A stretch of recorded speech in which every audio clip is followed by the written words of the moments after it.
মাঝে কিছুদিন বিএনপি আর ছাত্রদলের কাছে নাকানি চুবানি খাওয়ার পর জামাত শিবিরের কাছে রীতিমতো মাফ-সাফ চেয়ে ভালো হয়ে গিয়েছিল জাতীয় নাগরিক পার্টি আর তাদের ছাত্র সংগঠন গণতান্ত্রিক ছাত্র সংসদের নেতানেত্রীরা।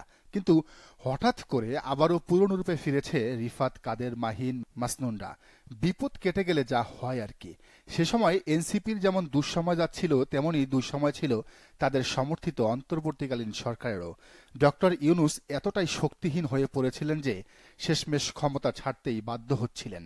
তখন এই এনসিপি, নাগরিক পার্টি আর বাকছাসের নেতারা সামাজিক যোগাযোগ মাধ্যমে জামাত শিবিরের কাছে প্রকাশ্যে ক্ষমা চেয়ে মিলেমিশে রাজনীতি করার ওয়াদা করেছিলেন।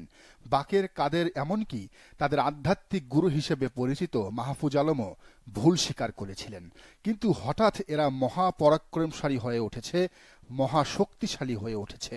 নাগরিক পার্টির উত্তরবঙ্গের পদযাত্রায় লাখে লাখে মানুষের সমাগম দেখে বুকের সাহস বেড়েছে। এখন আর জামাত শিবিরকে তাদের লাগে না।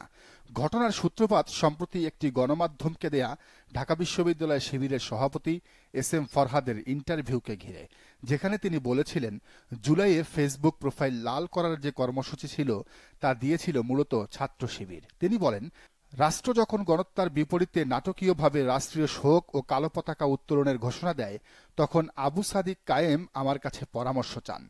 আমি তাকে বললাম, আমরা পাল্টা কর্মসূচি দিব। তারা যেহেতু কালো বেছে নিয়েছে, আমরা লাল বেছে নিয়ে নেই।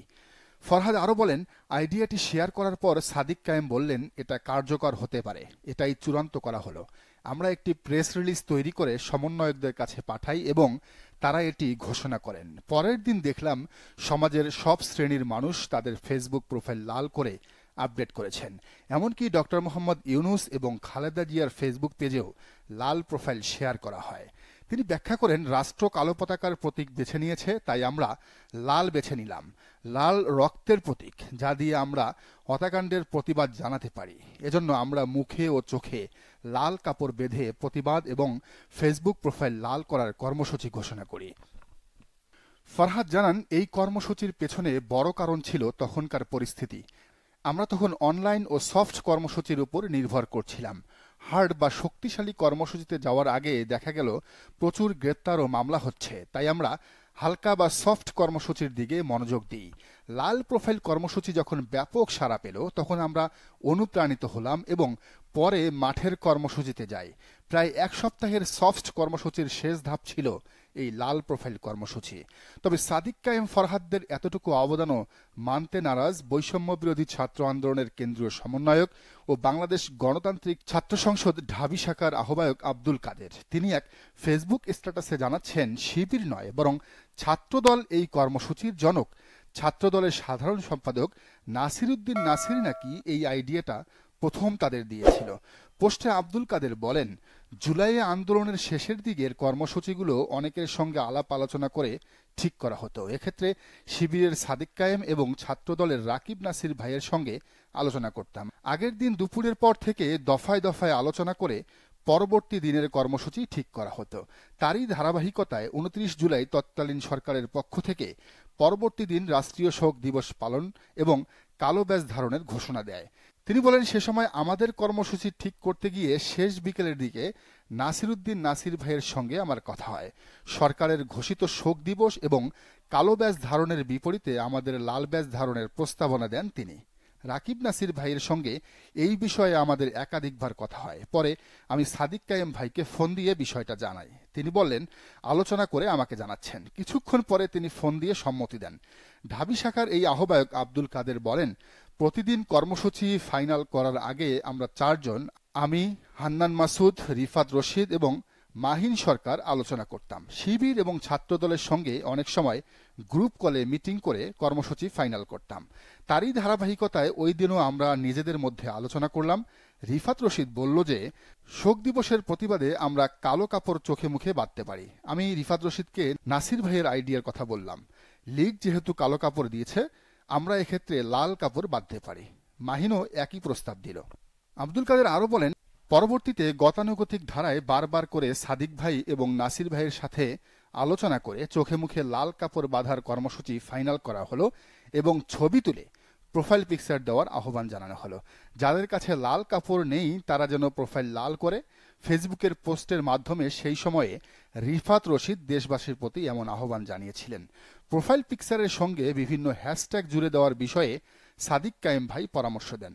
পরামর্শের আলোকে তিনি কিছু হ্যাশট্যাগও দিয়ে দেন। উল্লেখ্য, গত বছরের 29 জুলাই কোটা সংস্কার আন্দোলনকে কেন্দ্র করে আইনশৃঙ্খলা বাহিনীর সদস্যসহ নিহতদের স্মরণে রাষ্ট্রীয় শোক ঘোষণা করে তৎকালীন আওয়ামী লীগ সরকার।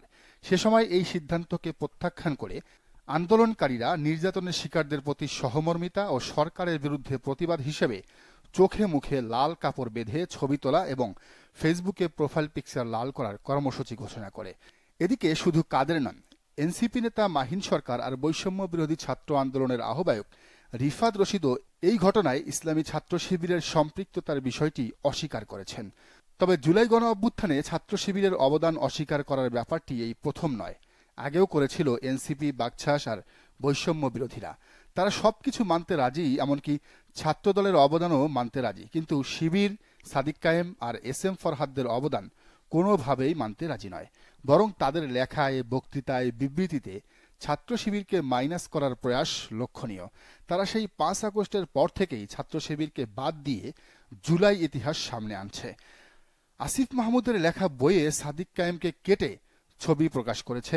নাগরিক পার্টি থেকে শিবির নেতাদের অনেকটা জোর করে মাইনাস করেছে, যদিও শিবির আর জামাত মিলে তাদের শুধু দিয়েই গেছে, এখনো দিয়েই যাচ্ছে, সামনেও হয়তো তাই করবে। তবে জামাত শিবির ঘনিষ্ঠ বুদ্ধিজীবীরা বলছেন, এভাবে বারবার বেইমানির পরও দুধ কলা খাইয়ে এনসিপি বাকছাসকে বড় করা জামাত শিবিরের কোনোভাবেই উচিত নয়। কেননা এরা আগামী দিনের রাজনীতিতে জামাত শিবিরের সাথেই সবচেয়ে বড় গাদ্দারিটা করবে।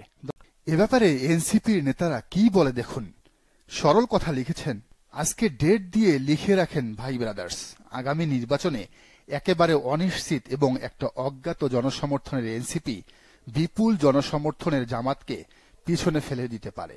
সংসদীয় আসনের হিসেবে জামাতের চেয়ে এনসিপি 2-4টা আসন বেশি ভাগাতে পারে। জাতীয় সংসদে সরকার অথবা বিরোধী পজিশনে জামাতের চেয়ে এনসিপি এগিয়ে থাকতে পারে। No debate brothers, just read and note it. চিন্তা করেন। দর্শক, আপনারও কি তাই মনে হয়? জানান কমেন্টের ঘরে। আর এই চ্যানেলে নতুন হলেও রাজনীতির নিত্য নতুন তথ্য বিশ্লেষণ পেতে অবশ্যই চ্যানেলটি সাবস্ক্রাইব করুন এবং বেল আইকনটি বাজিয়ে রাখুন।